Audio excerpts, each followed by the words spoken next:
Hello everyone, I hope you are doing well. So आज से 2 दिन पहले जब ये बातें निकल के आ रही थी कि ईरान इजराइल पर विद इन 48 आवर्स अटैक कर सकता है, क्योंकि इजराइल की तरफ से सीरिया के दमस्कस में ईरान के कॉन्सुलेट्स में एयर स्ट्राइक किया गया था, जिसमें ईरान के अल कुद्स फोर्स के मेजर कमांडर मोहम्मद रेजा जहदी इन्हें मार गिराया गया था। और इसको लेकर ईरान रिवेंज लेने की बात कर रहा था कि इसके रिस्पॉन्स में इजराइल को जवाब दिया जाएगा, और ये कहीं ना कहीं जवाब दिया गया है। इसके रिगार्डिंग जो आर्टिकल्स है यहाँ पर आप देख सकते हैं, bombs and sirens in Israel after Iran launches 200 missiles. Actually Iran की तरफ से 200 मिसाइल्स यूएवी ड्रोन जो होते हैं, अनमैन्ड एरियल व्हीकल्स जो होते हैं, ये लगातार लॉन्च किया गया। कहा जा रही है अनप्रेसिडेंटेड अटैक। इसकी रिगार्डिंग आप वेरियस आप आर्टिकल्स देख पाएंगे, Iran launches air strikes on Israel, क्योंकि ये किसी को ना अंदाजा ये नहीं था कि ईरान क्या प्रॉक्सी वॉर के जरिए इजराइल के ऊपर अटैक करेगा। जिस तरीके से कल के डेट में आपने देखा होगा हिजबुल्लाह ने अटैक किया इजराइल के ऊपर में, और जिस तरीके से ईरान जो है अपनी प्रॉक्सीज 3H को यूज करता है हिजबुल्लाह,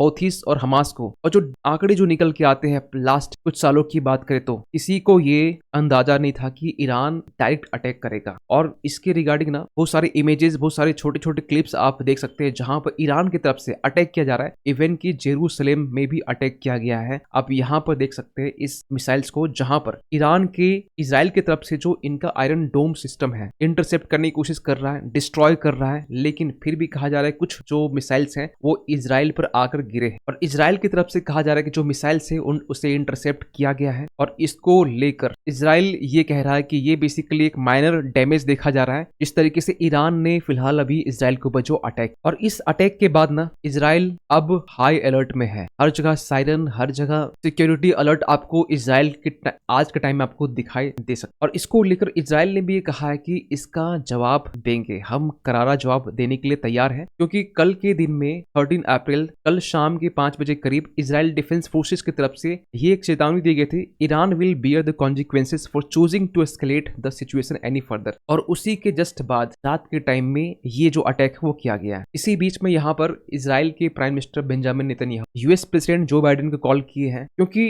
अभी आगे आने वाले टाइम में हो सकता है कि यहाँ पर इजराइल जो पूरा जो वेस्ट एशिया है यहाँ पे एक रीजनल वॉर यहाँ छिड़ सकता है। क्योंकि ऑलरेडी पहले यहाँ पे इजराइल हमास के बीच में एक वॉर वाली सिचुएशंस हैं। ऑलरेडी यहाँ पर 2 साल से ज्यादा हो गए जहाँ पर रसिया यूक्रेन वॉर लड़ रहा है। और पूरे वेस्ट एशिया में ना इजराइल हमास के बाद में ये एक दूसरा ऐसा रीजनल वॉर होगा जो अब तक की हिस्ट्री में ऐसा पहली बार होने वाला, जो रिपीट कर रहा है। क्योंकि किसी को ये अंदाजा नहीं था कि ईरान डायरेक्ट वॉर में इन्वॉल्व होगा, डायरेक्ट अटैक करेगा। क्योंकि अब तक पिछले लास्ट अगर कुछ डेकेड्स की बात करें तो यूएस ने भी अटैक किया है, ईरान ने भी अटैक किया है, लेकिन ये प्रॉक्सी अटैक्स होते हैं। मींस सीरिया के कुछ ठिकानों पर ईरान ने अटैक कर दिया, इराक के कुछ ठिकानों पर जहां पर यूएस के बेस है वहां पर ईरान की तरफ से अटैक किया गया, इजराइल की तरफ से सीरिया में अटैक किया गया। इस तरह के प्रॉक्सी वॉर देखे जा रहे थे। लेकिन डायरेक्ट वॉर में इन्वॉल्व होना, डायरेक्ट अटैक करना, ये एक रीजनल वॉर की तरफ एक संकेत है। क्योंकि जो बाइडेन जिस चीज से कहीं ना कहीं जिसे अवॉइड करने की कोशिश कर रहे थे कि अगर ये अटैक होता है तो कहीं ना कहीं मिडिल ईस्ट में एक क्राइसिस देखी जा सकती है, इसे जो बाइडेन अवॉइड करना चाह रहे थे। और इसके लिए जो बाइडेन चाइना से ही बात की है कि किसी तरीके से आप ईरान को मनाओ। लेकिन इस अटैक को लेकर तमाम जो यूरोपियन कंट्री है उन्होंने इस ईरान के अटैक को कंडेम किया है। कनाडा की तरफ से भी ये कंडेम वाली जो मैसेज है वो आई है। अभी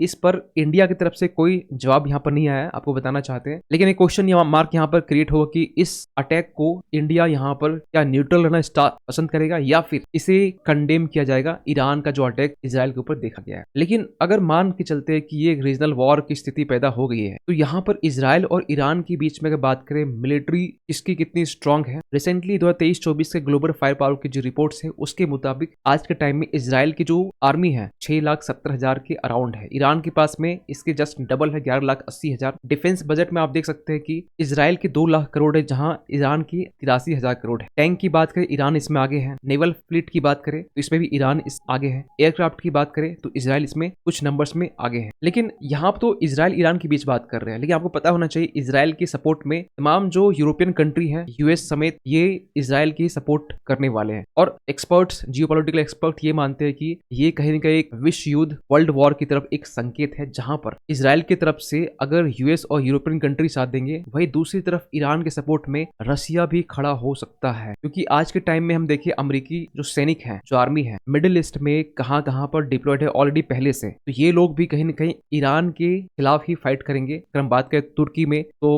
1500 करीब है, सीरिया में, इराक में, कुवैत कुवैत में, यूएई में, कतर, सऊदी अरब और जॉर्डन। यहाँ पर ऑलरेडी पहले से अमेरिकी सैनिक यहाँ पर है। लेकिन यहाँ पर एक सबसे बड़ा सवाल ये निकलता है कि इंडिया किसके तरफ से स्टैंड ले सकता है। इंडिया इस अटैक को या कंडेम करेगा या फिर न्यूट्रल रहना पसंद करेगा, ये तो आप कमेंट करना। लेकिन आपको बताना चाहते कल की डेट में यहाँ पर ईरान की तरफ से एक, ईरान के जो IRGC है, इस्लामिक रेवोल्यूशनरी गार्ड कॉर्प्स जो है, इन्होंने यहाँ पर एक इजरायली लिंक्ड शिप को स्ट्रेट ऑफ हॉर्मुज पर सीज कर लिया गया था। आपको पता होना चाहिए, जिसमें 17 इंडियन नेशनल थे और कहा जा रहा था ये जो शिप है जिनका नाम MSC राइज था और ये एक पोर्टुगीज फ्लैग्ड कंटेनर शिप था जिसमें इजरायली अरबपति यहाँ इस शिप में सवार थे। इसके साथ में 17 इंडियंस इस शिप में थे। फिलहाल अभी ईरान के कब्जे में है, ईरान इसे कैप्चर किया हुआ है और इसको लेकर ईरान की तरफ से एक वीडियो भी जारी की गई थी किस तरीके से शिप को सीज किया गया है, कैप्चर किया गया। और इस पर इंडिया की तरफ से भी रिस्पॉन्स आया है, खासकर ये जो शिप को कैप्चर किया गया है इसमें 17 इंडियंस हैं और इसमें साफ साफ भारत की तरफ से ये कहा गया है कि भारत और ईरान की जो अथॉरिटीज हैं वो डिप्लोमेटिक चैनल्स के जरिए जो भी इंडियन क्रू है, 70 मेंबर्स है, इनकी